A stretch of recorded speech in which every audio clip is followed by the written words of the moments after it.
Hi, good afternoon. Good afternoon. This is Melvin here. Sorry about the interruption just now. I think there's some issue on either on our server or the internet services. I believe I don't know whether everyone is aware since yesterday morning. The internet, Facebook, WhatsApp has some issue, and not only us, my sister in California say they're facing the same as well. So anyway, I hope that it runs smoothly for another sessions or hours. Well, you see me today. Mio is taking a short break from his long break. He'll be away for 2 days and be back on Friday. Some emergency cases apparently. Nothing serious. He need to solve something. And what do we have for today? Oh, let's look what we have lined up for you. It says here.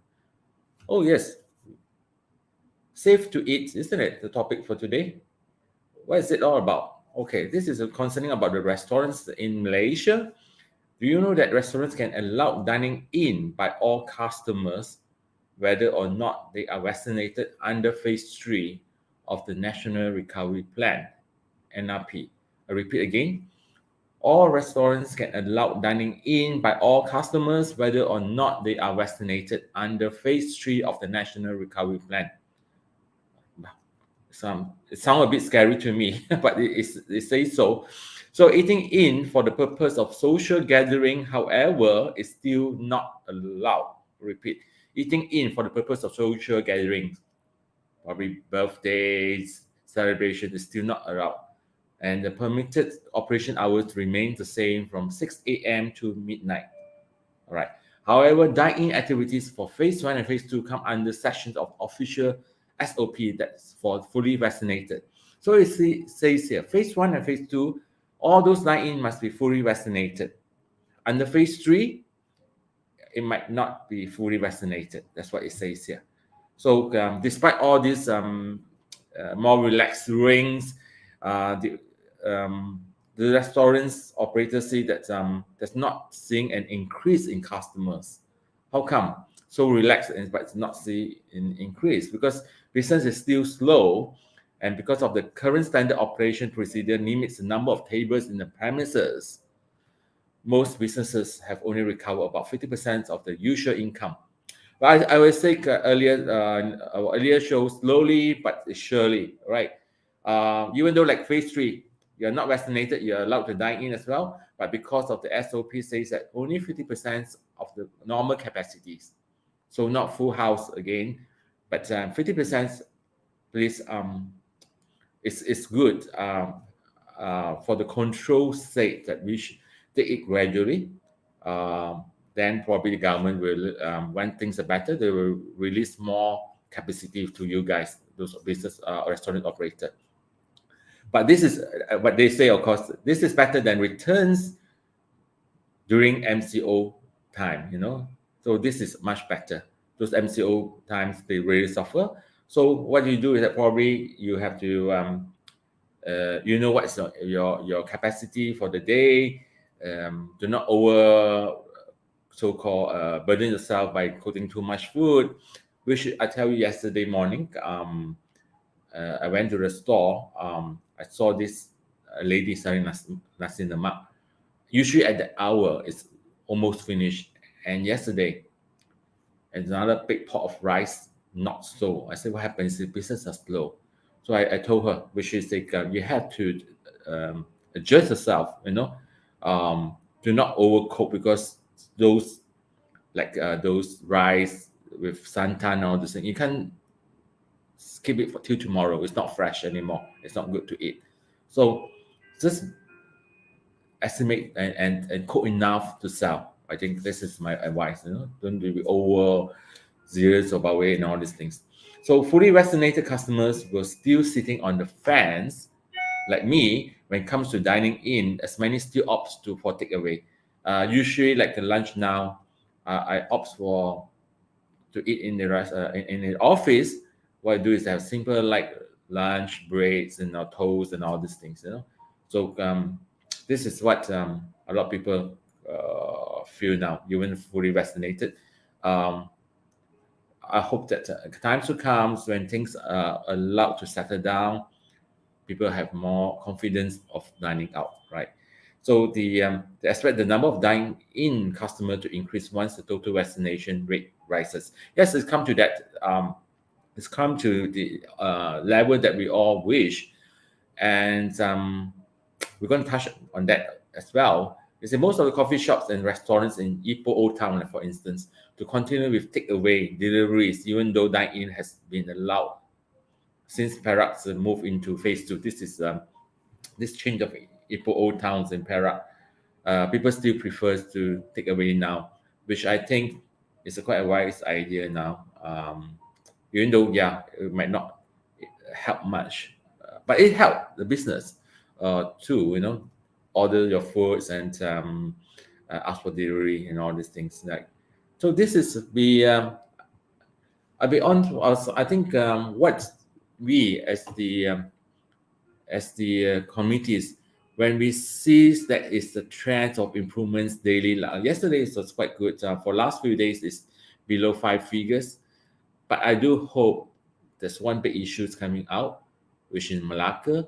I hope the state elections will be on hold, because that was fear for everyone. Even though I don't stay in Malacca, but then the virus, everything it spreads around. So I hope that will be something to do with that. Probably hold back the state elections, if by all means if possible. All right. Now let's jump to the next, something to do with travels as well. Um, Today we're going to talk about things that positive, more positive.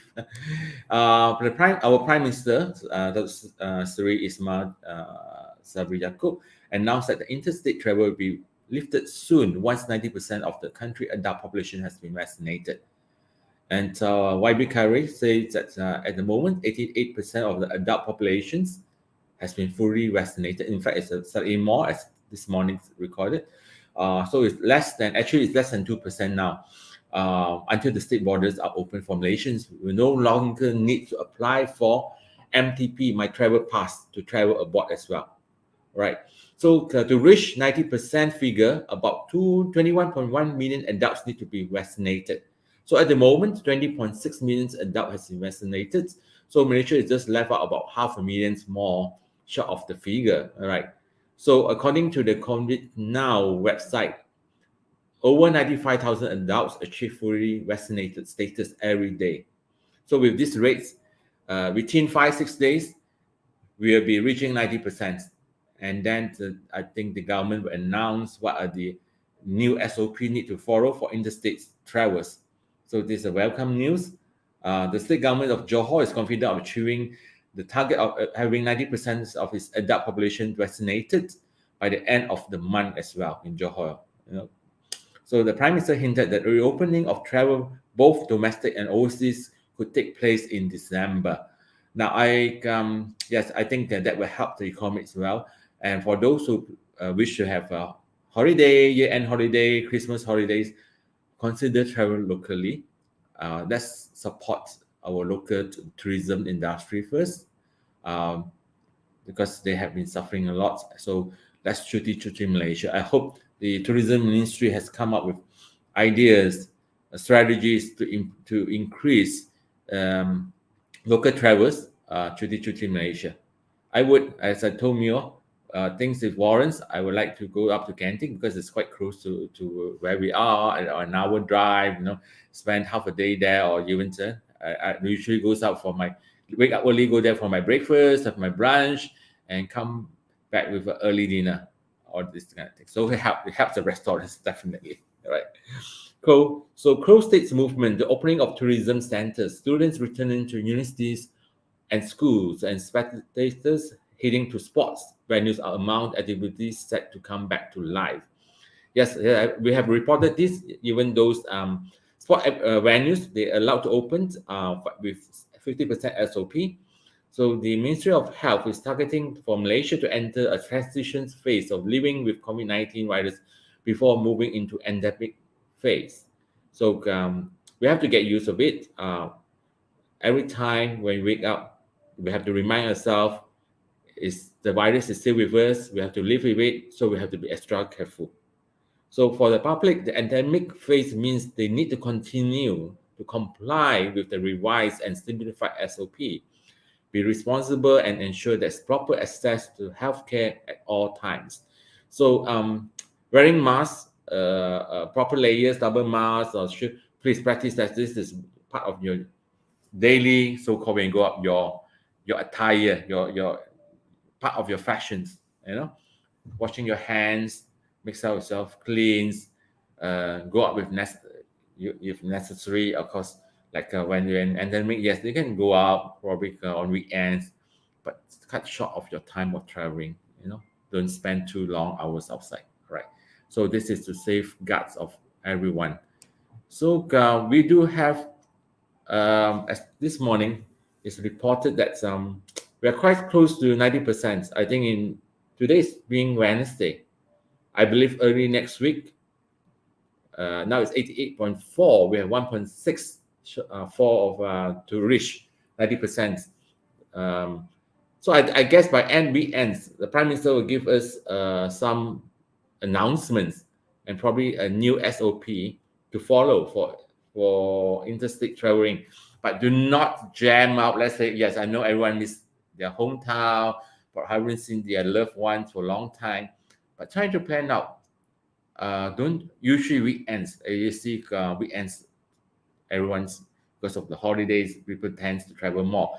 Because year end, probably those who are working, you have annual leave. Trying to have travel more on weekdays. Plan your travel on weekdays as well. Not just on weekend. And then, even though it's open, let's wait and see attitude. Give it a week or two. Let those people who want to too eagerly to travel, let them do their round first, and you do yours later. That will be avoid jam on our so-called our highways and all these things. It's no joke. I have been those was 2-3 years. Happens that during I think Hari Raya holidays, I faced a traffic jam from Penang to Ipoh, I think about 4 hours, and another 3-4 hours from Ipoh down to Kuala Lumpur. It's so tiring. It's no joke. It's no fun. So I'd rather stay home. All right. So plans well and stay abreast of what's going on. So well, I have to end up here. Luckily, it went smooth. No earlier parts. The whole program was hanged. We had to restart the whole program twice. So I see you all tomorrow, same time, alone until Friday with Mio making a comeback. Hopefully he'll come back on Friday. And I see you then. Take care. All right. Bye.